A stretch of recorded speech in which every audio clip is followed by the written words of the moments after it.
Are you always on the lookout for weird and kooky looking plants? I've done an entire series on some of the strangest houseplants that I have at least experienced at some point in my houseplant journey, and this is a continuation of that series. So if you're looking for something odd and a bit weird, stick around and let me show you a few more cool plants.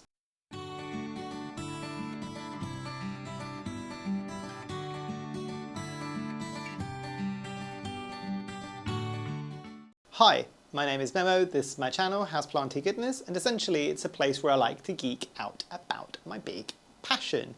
You might be able to see some of it behind me, it's tropical houseplants. So yes, it's been a while since we've done a weird plant video, so hopefully you'll all enjoy this. I know that a lot of people were really enjoying that series a while back when I was kind of doing it. Spring is feeling like it's springing back into action. Apologies for the horrendous pun there. But yeah, I thought, I've been wanting to do this video for a long time and it's been on my list of videos to do for a while, and I was like, you know what, today is the day. I am feeling good about it.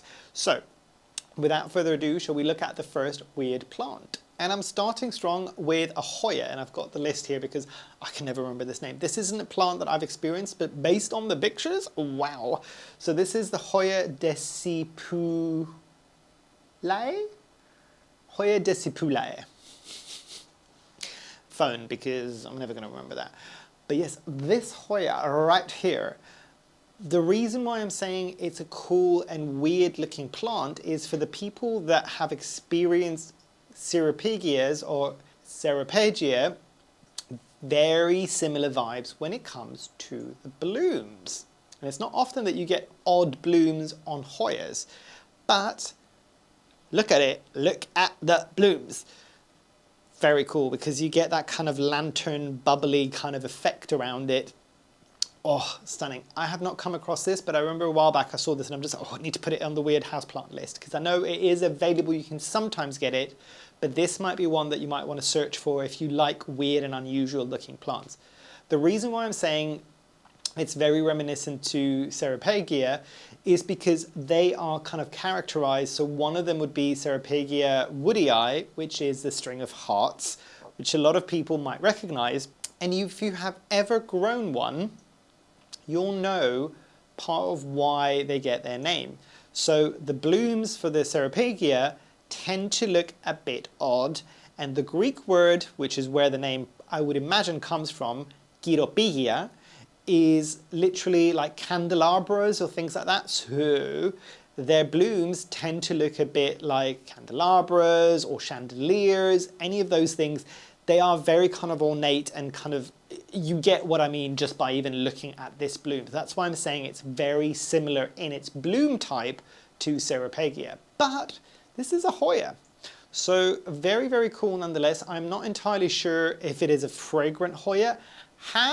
Is anybody that's watching this out there owned this plant or still owns this plant? I would love it if somebody did and they can tell us their experience with this plant, because it looks truly unique and very, very different from a lot of the Hoyas out there. As I said, the leaves for this Hoya aren't probably going to be the most exciting Hoya out there. They're not particularly unique. However, the blooms are very, very cool.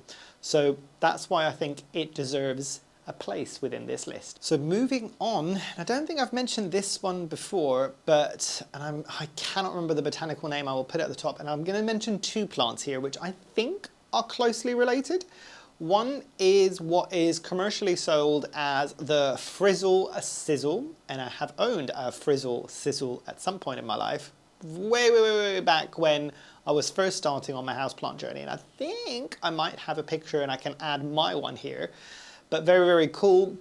You tend to get like I think it would technically be classed as a succulent. So if I remember correctly how it is, it's kind of like a bit of an onion bulby type of base. And from there you get leaves. So if you imagine kind of an onion with the kind of straight leaves that come up, but these leaves spiral, they corkscrew, which is insanely cool.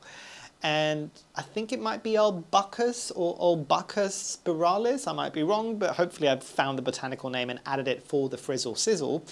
And whilst I was trying to find the commercial name and just refresh myself, I came across another plant, which, as I said, I think is closely related, and again, need my phone because botanical terms of plants that I don't own either. So, Trachyandra tortilis, I think, if I'm not mistaken. I will add the name at the top, and hopefully I will add an image here as well. Had I have known that this plant existed before I got the Frizzle Sizzle, I 100% would have got this one instead. Now, slight caveat here is that the picture that I am hopefully showing here is the one that you will probably find more predominantly on the internet, where the leaves don't corkscrew, but they've got a kind of wave structure to them, which so cool, so unusual. You don't see that every day, and when it comes to any plant, let alone house plants. But there is also other images that you find of that exact same plant, which tends to have more of a spiral leaf. I don't know if that's a secondary stage of what that leaf would look like, and maybe when they emerge, they're a bit more kind of wavy and they go into a spiral, I don't know. Or whether or not this is the almighty kind of catfish of like houseplants. But both of these plants, very, very cool. And definitely, I remember when I had the Frizzle Sizzle, definitely a conversation point. When somebody comes into your house and they see that plant, they're just like, oh, what is that? Is your plant okay? And you can be like, yes, it grows like this. Now, I'm sure there is probably a biological or botanical reason why the leaves do what they do, but wow, very, very cool and very unusual plant. So as I said, definitely going to end up being a bit of a talking point. In terms of its care, I found at least the Frizzle Sizzle that I was growing very, very similar to a succulent. It doesn't want to be constantly moist or kind of be grown like a fern. But at the same time, I also found it very thirsty. So it's an interesting one with that one. I wouldn't go as far as saying it's as difficult as a croton, but it's kind of like, I used to have my croton and my Frizzle Sizzle next to each other. And by the way, I understand that a lot of people say that crotons are very difficult to grow. I've never had a problem growing crotons in my care at all, basically. I seem to be able to grow them quite well. And they are different in the fact that the croton is a bit more like a traditional kind of aroid-ish thing, where it kind of needs a bit more water, but it's not quite as okay with being underwatered. It kind of needs that kind of happy medium.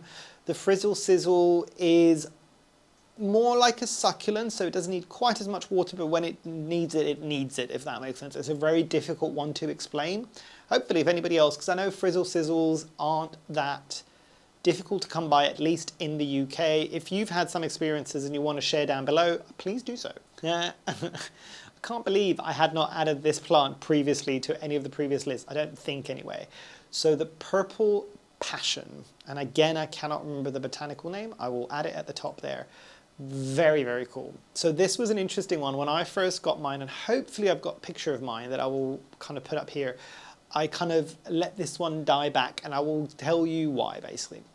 So very cool, very unusual plant, because you get kind of like hairs on the leaves and on the stems, if I'm not mistaken, but they are obscenely purple, basically. They are amazing. I think there's another plant that's very similar, but it's a bit more of a blister variegation. Think Piper sylvaticum, so when you get those kind of silveriness, and I think that one is called the Persian Shield. I have wanted one of those for ages, and I still haven't added one to my collection.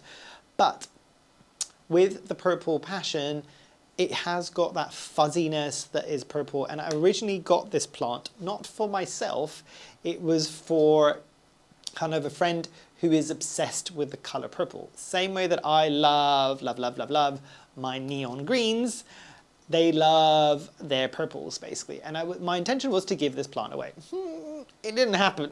I kind of kept the plant. I'm just like, oh, I didn't realize I was going to like it quite as much as I did.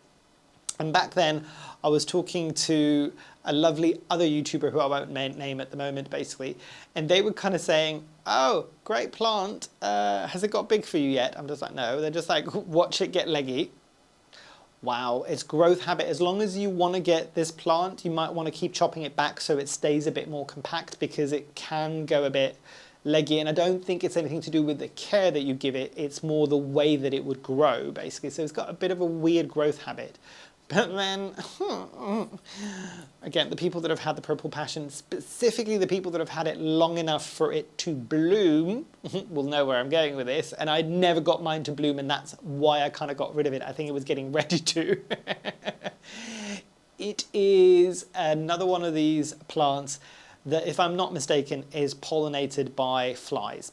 So the bloom, when it blooms, it stinks a lot, basically, apparently, based on what I've heard. I've heard rotting meat, I've heard like feet, I've heard just a whole bunch of disgusting things, basically. But anybody who has got kind of those types of plants, the other one I can think of is a lifesaver plant. I think it's Stepelia.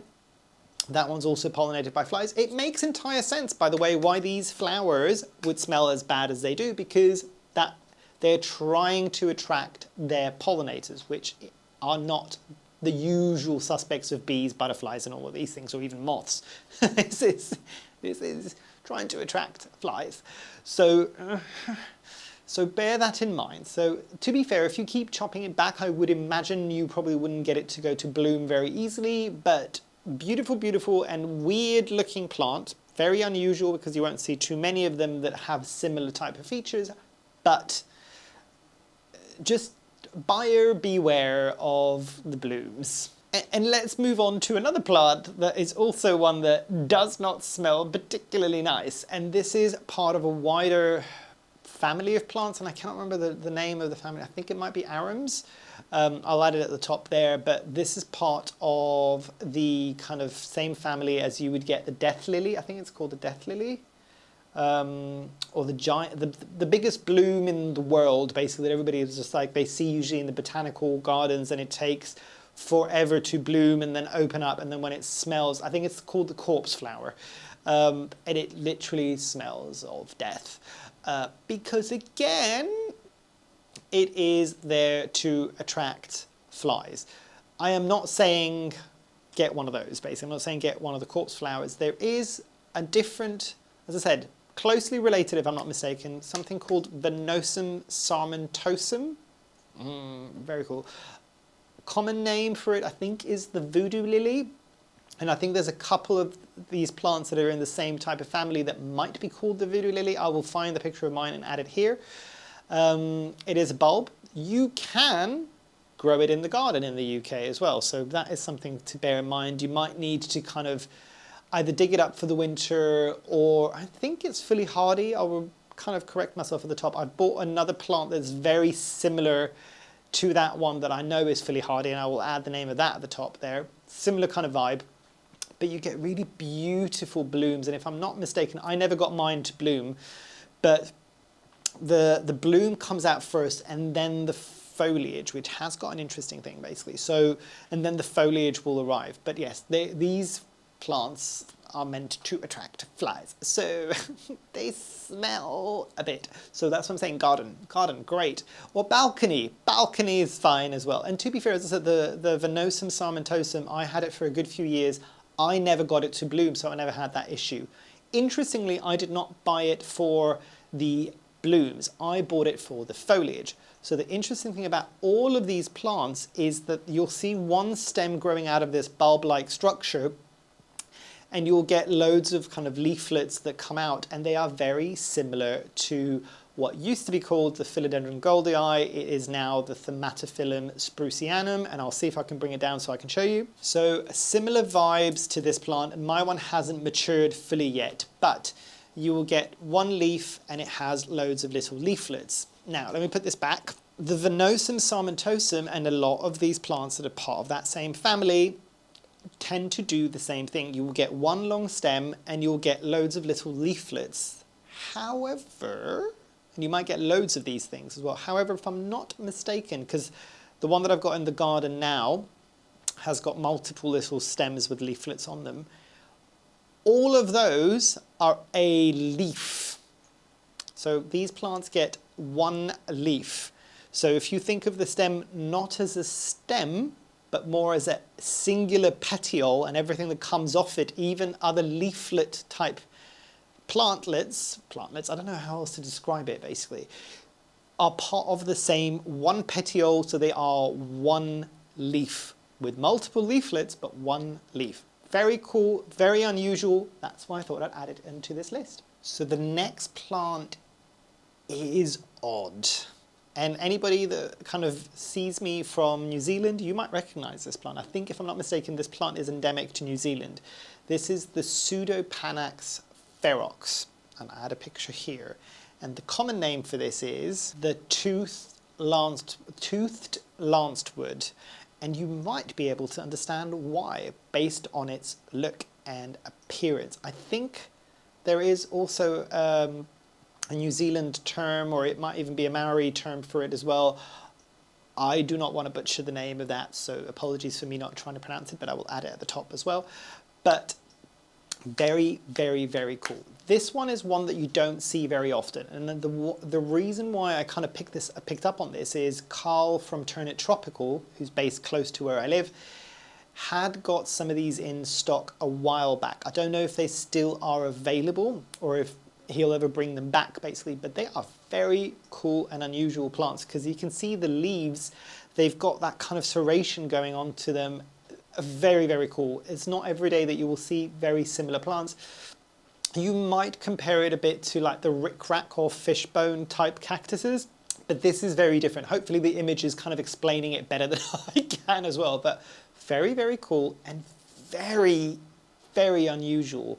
I haven't done enough research to realize if you can grow this in the garden in the UK, whether or not it's hardy or not.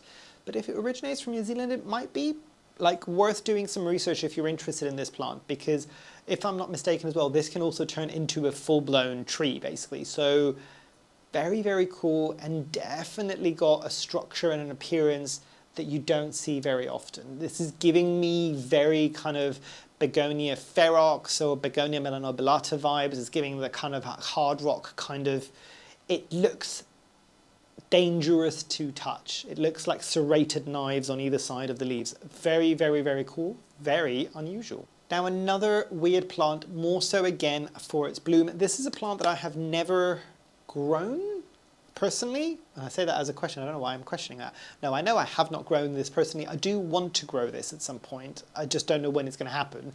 But the bat flower, and I can never remember the botanical name, I'll add at the top, and I think there is a white bat flower as well. The standard one is black, and very cool. Now, I get why it's called what it's called-ish. Like, I can see if you kind of squint hard enough that it might resemble a bat. But to me, it's, I don't know why, but it kind of reminds me more of what you might think of something like a jellyfish with those kind of long tendrils off the foliage, or even kind of, again, if you squint hard enough, like the leaves are the eyes of a cat and then those are the whiskers. It's really weird. I get the bat element there, but I also see other things in it. It might just be because I see weird things. But very, very cool and very unusual blooms. I'm trying to think now if this is one that might also be able to be grown in the garden and then brought back in for the winter. I mean, that's most tropical plants, to be fair. But yeah, I don't know if this is partially hardy or fully hardy, that it can stay in the ground and it will come back year and year again. Do let me know if you own this plant. I do know a lot of people that have got this plant. So it's become a bit more widely available, at least in the UK where I live. I don't know if that's worldwide. And I'm seeing more people attempting to grow it. So I don't even know how easy or hard it might be to grow. I just know that just by looking at that bloom, it is very, very, very cool. And I'll finish with something that you could probably grow in the house, as far as I'm aware. That I don't see a reason why you wouldn't be able to, but this is one that you can grow in the garden in the UK. And if you live anywhere in the northern hemisphere and you live in a slightly cooler part of the world, this might surprise you. So there is a group of orchids called the Cypripedium Orchids. Again, I'll add the name at the top there, which a lot of these tend to be fully hardy. Orchids that you can grow in the ground, in your garden, in the colder regions of the world.